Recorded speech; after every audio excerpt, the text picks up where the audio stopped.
নমস্কার বন্ধুরা, পি মঞ্জু কিচেনে আপনাদের অনেক অনেক স্বাগত জানাই। প্রতিদিনের মতো আজকেও আমি রান্নাঘরে চলে এসে সব কিছু গুছিয়ে নিই। আজকে একটা ছোট্ট ভিডিও নিয়ে আসি, আপনারা শুরু থেকে শেষ পর্যন্ত অবশ্যই দেখবেন। আর যেসব বন্ধুরা আমার চ্যানেলে নতুন তারা প্লিজ আমার চ্যানেলটাকে সাবস্ক্রাইব করে দিয়ে আমার পাশে থাকবেন। তাহলে আজকে আমি কী রেসিপি নিয়ে আসছি দেখুন। এখানে এই ঝুড়ি, এই ঝুড়ির ভাজা আছে আমার একটা চ্যানেলে, ঝুড়ি ভাজা, একটা ঝুড়ির পায়েস। আজকে বানিয়ে দেখাবো ঝুড়ির নাড়ু। এই কাঁচা, এটা কিন্তু আতপ চাল থেকে তৈরি হয়। এটা আপনাদের সঙ্গে আমি শেয়ার করব একদিন। এটা কাঁচা ঝুড়ি, আতপ চাল থেকে তৈরি হয়। এটা ঝুড়িটা বানিয়ে রোদের মধ্যে শুকিয়ে তারপরে এভাবে বিভিন্ন রকমের জিনিস বানিয়ে খাওয়া যায়। তাহলে দেখুন আমি কিভাবে ঝুড়ির নাড়ু বানাই। তার জন্য পুরো ভিডিওটাই দেখতে হবে। তাহলে দেখুন, আমি উনুনের মধ্যে আমি একটা কড়াই বসিয়ে নিয়েছি। কড়াইটা আমার গরম হয়ে গেছে, আমি জাল করেও নিয়েছি। এবারে দিয়ে দেবো বালি, পরিমাণ মতো বালি লাগবে। আর এটা দেখুন,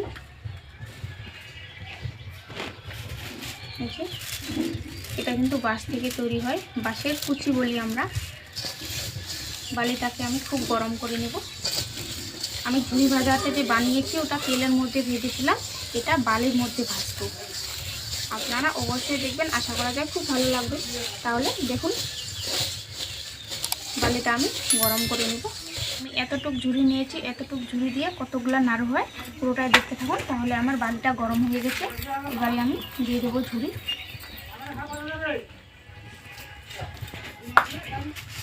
এভাবে বালির মধ্যে উল্টে পাল্টে ভেজে নিতে হবে।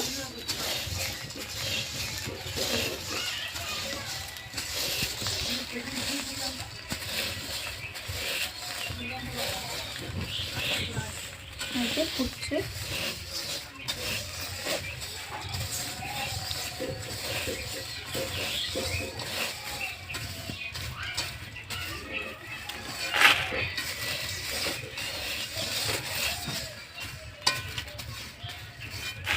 নিতে হবে। আবারও দিয়ে দেবো।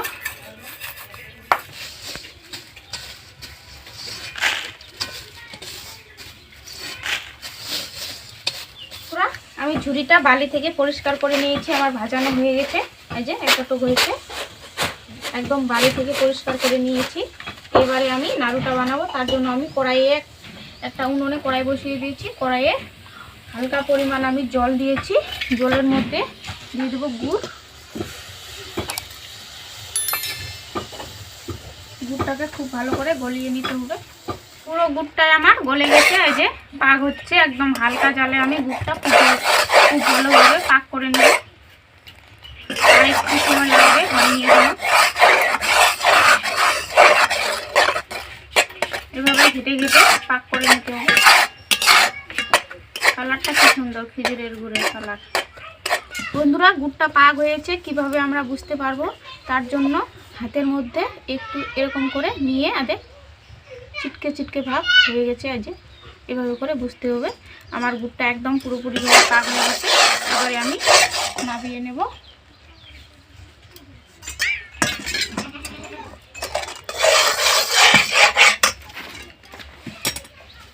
এবারে এগুলো আমি দিব,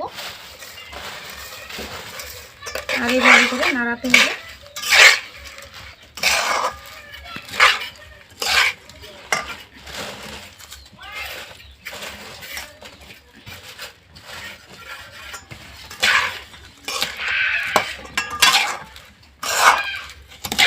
কত সুন্দর একটা গুড়ের গন্ধ বার হয়েছে।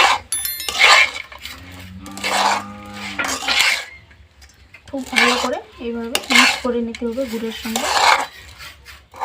কালারটা বন্ধুরা দেখুন, কালারটা খুব সুন্দর হয়েছে। পুরোপুরি আমার মাখানো হয়ে গেছে এইভাবে করে। এবার আমি হাতের মধ্যে তেল মাখিয়ে নিয়েছি। এবারে এই কাজটা একটু যখন গরম থাকবে তখনই করতে হবে, ঠান্ডা হয়ে গেলে আবার হবে না ভালো। হালকা গরম হাতে, হালকা গরম গরম এভাবে দুই হাতে চিপে চিপে গোল গোল শেপ দিয়ে তৈরি করে নিতে হবে।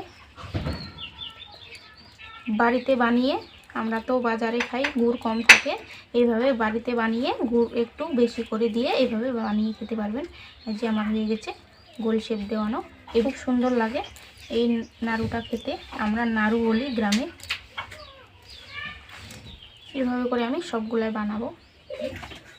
বন্ধুরা আমি সব নাড়ুগুলো বানিয়ে নিয়েছি। এই যে এক থালা নাড়ু হয়েছে। এবারে আপনাদেরকে টেস্ট করে দেখাবো কেমন হয়েছে। এই যে বন্ধুরা আমি নাড়ুগুলো নিয়ে বসে পড়েছি খেতে। আনু আছে আমার সঙ্গে, আনু খেয়ে বলবে।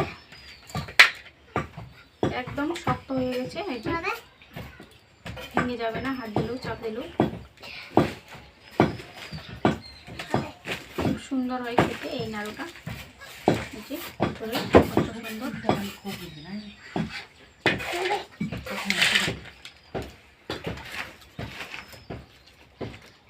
একদম নরম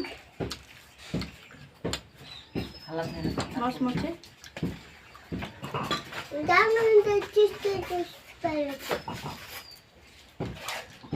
ওই যে নেবই এখন এলো।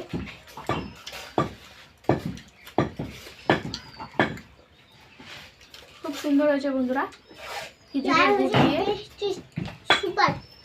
খেজুরের গুড় দিয়ে যদি এভাবে নাড়ু বানানো যায় খুব সুন্দর লাগে। আপনারাও এইভাবে অবশ্যই বানিয়ে ট্রাই করে খাবেন, আশা করা যায় ভালো লাগবে। তাহলে আমার ভিডিওটা যদি ভালো লাগে কমেন্টে জানাবেন। আর যেসব বন্ধুরা আমার চ্যানেলে নতুন তারা প্লিজ আমার চ্যানেলটাকে সাবস্ক্রাইব করে আমার পাশে থাকবেন। তাহলে আজকের মতো এখানেই, সবাই ভালো থাকবেন, সুস্থ থাকবেন। আগামীকাল আবার একটা নতুন